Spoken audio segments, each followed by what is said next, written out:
দিলীপ দাস, সোজা সাপটায় স্বাগত।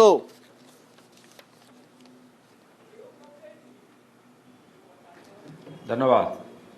কেমন হলো ভোট?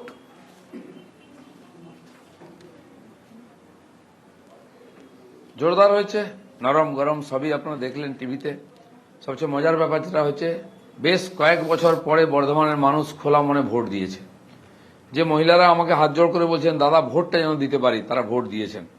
এবং যারা ভোট আটকাবার চেষ্টা করে, এজেন্ট দিতে দেয় না, বিরোধীদের আটকায়, তাদেরও আমাকে সম্মুখীন হতে হয়েছে। তারা চেষ্টা করেছে কিন্তু সফল হতে পারেনি। রক্ত ঝরেছে, অনেক কিছু হয়েছে, কিন্তু ভোট ঠিকঠাক হয়েছে। দিলীপ দাস, চতুর্থ দফার ভোটে উত্তেজনা শুধুমাত্র দিলীপ ঘোষকে ঘিরে, বিক্ষোভ, ভাঙচুর, অশান্তি সবই হলো, কেন?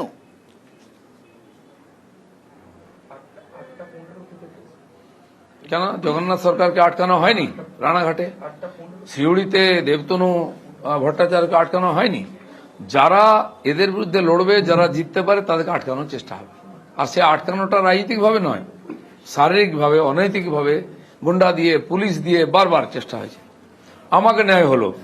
আপনাদের যারা প্রতিনিধি ছিলেন মিডিয়ার, তারা কি দোষ করেছেন? তাদের গাড়ি কেন ভাঙা হলো? তাদের পেটানো হলো, মহিলাদেরও ছাড়া হয়নি? তারা কি বিরোধী পক্ষ নাকি?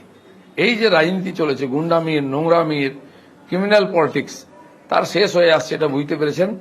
উত্তর বাংলায় তো আমরা জিতি ছেড়ে দিয়েছিলাম, যেই দক্ষিণে নেমেছে, ভাতের হাঁড়িতে টান পড়েছে, তখনই চিৎকার চেঁচামেচি, গুন্ডামি শুরু হয়ে গেছে। আর মনে হয় আরো এগোবে, যখন ভোট আরো এরকম এগোতে, আরো হিংসা হতে পারে।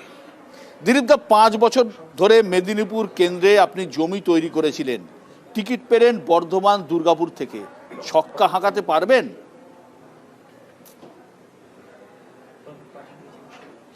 জমি আমি সারা পশ্চিমবাংলায় তৈরি করেছি। যেখানে যেখানে পদ্ম ফুল ফুটছে দেখছেন না, 18টা ফুটেছিল, জমি আমি তৈরি করেছি। বাকি যেগুলো গতবারে ফুটেনি, কুড়ি থেকে গেছিল, সেখানেও ফুটবে এবারে। এটাই টেনশনের বিষয়। দিলীপ দা, বলা হয় বর্ধমান দুর্গাপুরে আপনাদের সংগঠন দুর্বল, এবং যে সংগঠন আপনি তৈরি করেছিলেন সেগুলো প্রায় বদলে ফেলা হয়েছে। এটা কতটা চাপের ছিল?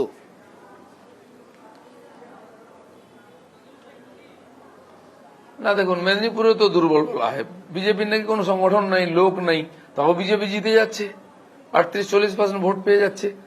কি ভগবান ভোট দিয়ে যাচ্ছে আমাদেরকে? আজ যারা বলছে তাদের সংগঠন কারা?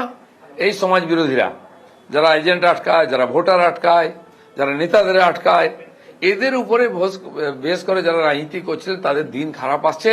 তাই এসব ডায়লগ দিয়ে লাভ নেই। মানুষ যেভাবে এগিয়ে এসে ভোট দিচ্ছে, আমরা আশাবাদী রেজাল্ট ঠিকঠাক হবে। আপনি আপনার জয়ের ব্যাপারে কনফিডেন্ট?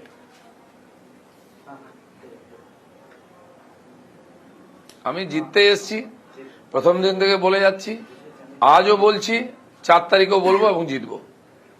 লোকে বলছে বর্ধমান দুর্গাপুরের সঙ্গে ফ্যাক্টর একটাই, দিলীপ ঘোষ ক্যান্ডিডেট, যেহেতু দিলীপ ঘোষ সেই জন্যই ফ্যাক্টর।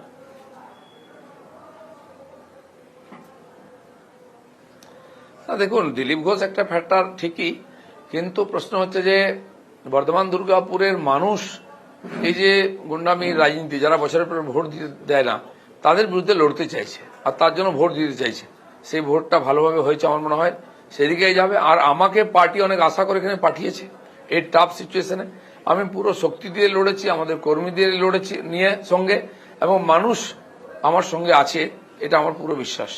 অনেক অনেক ধন্যবাদ দিলীপ দা আমাদের সঙ্গে থাকার জন্য।